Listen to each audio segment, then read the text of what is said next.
Hello, this is Jam Master Daniel 96, and in today's video is going to be more of a rambling video, and it is why the Star Wars Expanded Universe / Legends timeline is a good alternative, and why doll canon is the future. So let's begin. So this is going to be an off-scripted rambling video, and so here we go.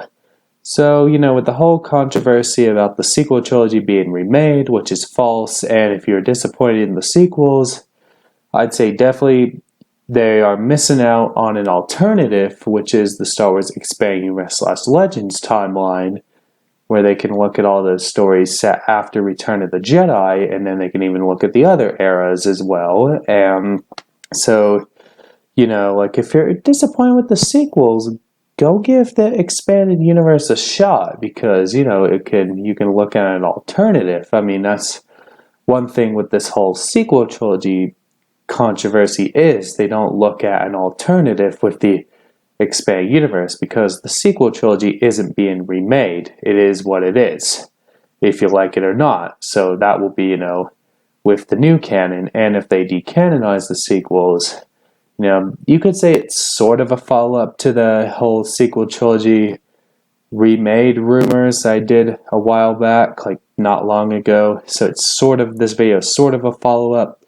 So pretty much, with it, look at the expanded universe. There's a ton of good stories that you could check out. This is coming from a guy who's a fan of both canons. I'm a guy who reads both the expanded universe / Legends timeline and the Disney canon timeline. So I'm a guy, who reads both canons. And so even if you're disappointed with the sequels, there's the alternative, the expanded universe. And maybe even if you are a fan of the sequels, you can even give the expanded universe a chance, see what came before. And then even for fans on both sides, you can, see, what came before. Because even there is a Solo son that turned to the dark side with Kylo Ren, because you had Kylo Ren in the sequel trilogy, and then in the expanded universe, you had Jason Solo, aka Darth Caedus. Maybe, you can see, look for some differences and similarities between the two.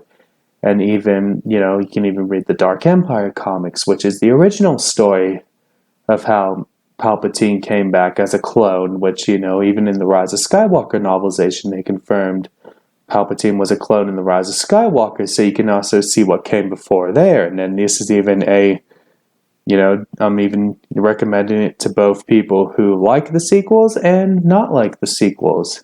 You can even look at that, what came before, and even in the expanded universe, the concept of force healing originated in the expanded universe, and force projection, which is a doppelganger, even originated in the expanded universe / Legends timeline. So you can even look for stuff what came before, and even pre-Disney things from the expanded universe made it into the movies, like the planet Coruscant first appeared in the book Heir to the Empire, which was also the first appearance of fan favorites Grand Admiral Thrawn and Mara Jade. So even that's another big thing that happened. The planet Coruscant went from book to movie, so made it onto the big screen. And also the character Aayla Secura originated in the Star Wars Expanded Universe / Legends timeline. She first appeared as a comic book character.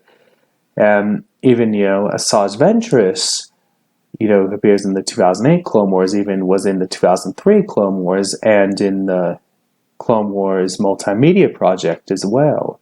But Asajj Ventress is based off concept art for Attack of the Clones, which, she was planned to be one of the concept art for the villains, which led to the creation of Count Dooku in Attack of the Clones, but they reused the concept for, the 2003 Clone Wars and the Clone Wars multimedia project, and it also appears in the 2008 Clone Wars, and even the Republic Commando Delta Squad appears in the 2008 Clone Wars as well. So, things from the expanded universe do get carried over into the movies and TV shows. Like, Grant is the most famous one. Grand Admiral Thrawn appears in,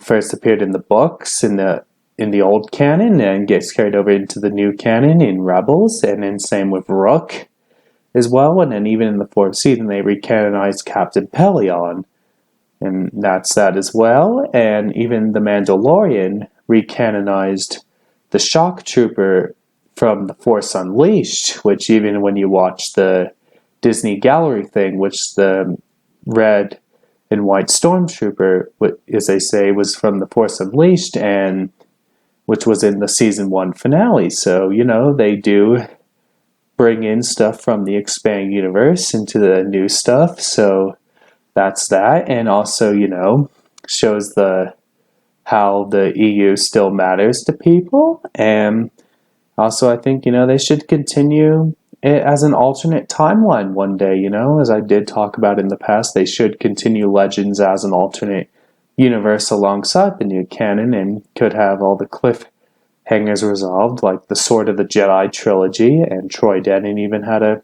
canceled trilogy as well that was in the works. So they could publish those, and maybe, you know, like maybe we can even have stuff like what happens to Starkiller after The Force Unleashed 2. Maybe we can have a book on that.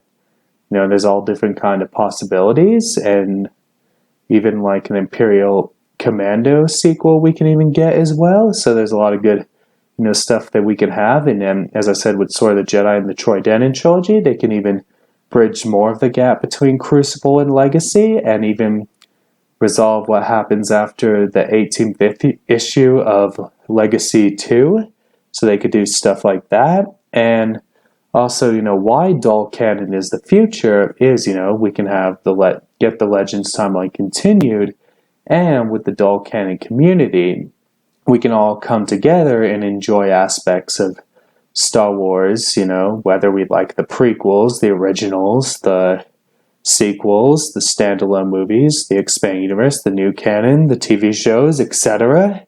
So, you know, we can all come together and share our love for Star Wars and respect others on what they like that maybe you don't agree with, and then maybe they like what you like as well. So, you know, we can all come together and, you know, build a positive community with the dual canon community.